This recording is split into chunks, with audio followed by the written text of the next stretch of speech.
RGV పరిచయం లేని ఒక గొప్ప డైరెక్టర్. నార్త్లో కానీ సౌత్లో కానీ ఇతనుకున్న క్రేజే వేరు. భయాన్ని దయ్యాన్ని జనాలకి పరిచయం చేసిన గొప్ప డైరెక్టర్. కానీ తనను కూడా ఒక సిచ్యువేషన్ భయపెట్టిందంటే మీరు నమ్ముతారా? అవును ఫ్రెండ్స్, ఈ కథ వింటే మీకే అర్థమవుతుంది.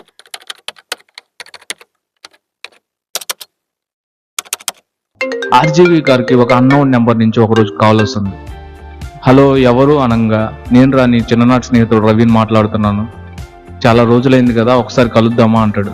ఏ రవి, ఎలా ఉన్నావురా అని మాట్లాడి ఇంక ముచ్చట్లు చెప్పి, సరే కలుద్దాం రా, ఇప్పుడు కలుద్దామంటే ఈ రోజు కలుద్దామని ఆర్జీవి గారు అంటాడు. సరే నైట్కి మా రూమ్కి వస్తావా అంటే, లేదు లేదు నేనే మీ రూమ్కి వస్తానని ఆర్జీవి గారు అంటాడు. తనకు అడ్రస్ పంపించడంతో నైట్ బయలుదేరి ఆ అడ్రస్కి వెళ్తాడు.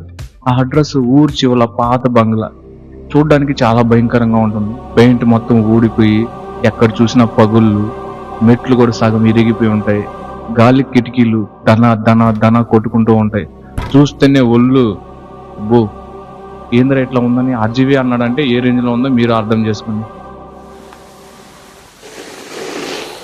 వెంటనే వాళ్ళ ఫ్రెండ్స్ వచ్చి వెల్కమ్ వెల్కమ్ ఫ్రెండ్, వెల్కమ్ మిత్రం అంటాడు. ఈ ఫార్మాలిటీస్ ఎందుకురా నాకు, నేనేమన్నా కొత్తవాడినా, ఏందిరా రూమ్ ఇట్లా ఉంది, బూత్ బంగ్లా లాగా ఉంది, ఈ ఇంట్లో ఎలా ఉంటున్నావురా అని ఆర్జీవి గారు అంటాడు. ఏం చేస్తాం మిత్రమా, మా పెద్దోళ్ళు అంతా ఖర్చు పెట్టి మిగిలిచింది ఇది, దీంట్లో ఇంక ఉండాలి, నీకంటే డైరెక్టర్వి పెద్ద డబ్బులు వస్తాయి, నాకు ఏడు నుంచి ఉన్నాయి, నాకు తప్పదు కదా అని చెప్పి వాళ్ళ ఫ్రెండ్ అంటాడు. సరేలే వెళ్దాం రా అని చెప్పి చూసి లోపలికి వెళ్తే ఏదో వింత శబ్దాలు అన్నీ వినపడుతూ ఉంటాయి. ఏందిరా ఈ బూత్ బంగ్లా ఇట్లా ఉంది, దీంట్లో ఏమైనా దయ్యం ఉందా చెప్పు, నేను ఒక సినిమా తీసి పడేస్తాను, అందరు చూస్తారని పక్కపక్క నవ్వుతాడు ఆర్జీవి. దానికి వాళ్ళ స్నేహితుడు కూడా పక్కపక్క నవ్వుతాడు. సరే కూర్చొని తను చేసిన ఫుడ్ ఇద్దరు కలిసి ఎంజాయ్ చేస్తారు. దాని తర్వాత కాసేపు మాట్లాడుకుంటారు. నాకు నిద్ర వస్తుంది మామ, రాత్రి కూడా నిద్ర లేదని చెప్పి ఆర్జీవి గారు అనడంతో తనకి బెడ్ ఏర్పాటు చేసి పడుకుంటారు ఇద్దరు కలిసి. సరిగ్గా 12 గంటల టైం, ఎవరో పైనుంచి నడుస్తున్న శబ్దాలు, డోరు దన దన బాతున్న శబ్దాలు వినపడుతుంటాయి. ఎవడు రాడు ఈడియట్ ఈ టైంలో నడుస్తూ ఉంటాడు, పడుకోమని చెప్పి వాడికి వెళ్ళి, వాడికి నిద్ర రాదు, మనల్ని నిద్రపోనేడు ఈడియట్ అని ఆర్జీవి గారు తిట్టుకుంటూ ఉంటాడు. మామ పైన ఎవరు ఉండరురా, ఆ శబ్దాలు ఈ టైంలో కామన్గా వినపడుతూ ఉంటాయి, ఊరు చివరు ఉన్నాం కదా, పాత బంగ్లాలో ఎవరుంటారు చెప్పు, నేను తప్ప అని చెప్పి వాళ్ళ ఫ్రెండ్ అంటాడు. నిజమా, పైన ఎవరు లేరా, అయితే ఆ శబ్దాలు ఏంటి మామ అంటాడు. ఆ శబ్దాలు ఈ టైంలో వినపడుతూ ఉంటాయిరా, నేను ఎక్కువ పట్టించుకోలేదు, నువ్వు పట్టించుకోవద్దు, పడుకో, ఉదయం లేచిపోవాలి కదా నువ్వు అని చెప్పి అంటాడు. సరే సరే నువ్వు పడుకో, నేను పడుకుంటానని ఆర్జీవి గారు అంటాడు. తనకి క్యూరియాసిటీ ఎక్కువ, తెలిసిందే కదా మీకు. తను లేచి క్లాక్ తీసుకొని పైకి వెళ్ళడానికి ట్రై చేస్తుంటాడు.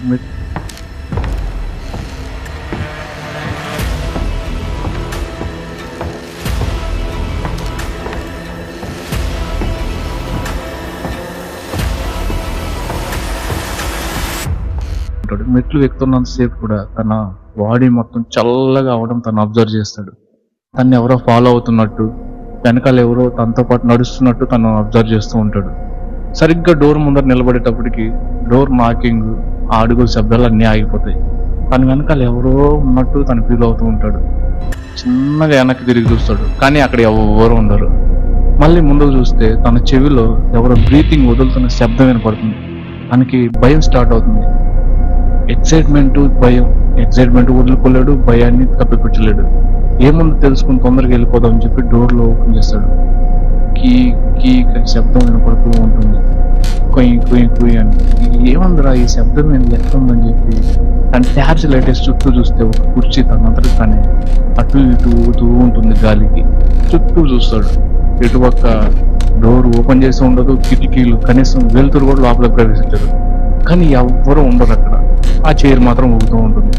తన కొట్టుకలు మింగుతూ ఇక్కడ ఎవరు లేరంటే ఈ చైరు ఎవరు నోపుతున్నారు, నిజంగా దయ్యం ఉందా అని చెప్పి తను ఒక్కసారిగా భయపడి డోర్ లాక్ చేసి కిందకి వెళ్ళిపోతాడు.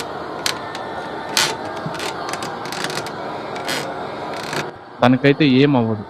ఇదే ఇన్స్పిరేషన్తో భూత్ రాత్ అనే సినిమా కూడా నిర్మించాడంట.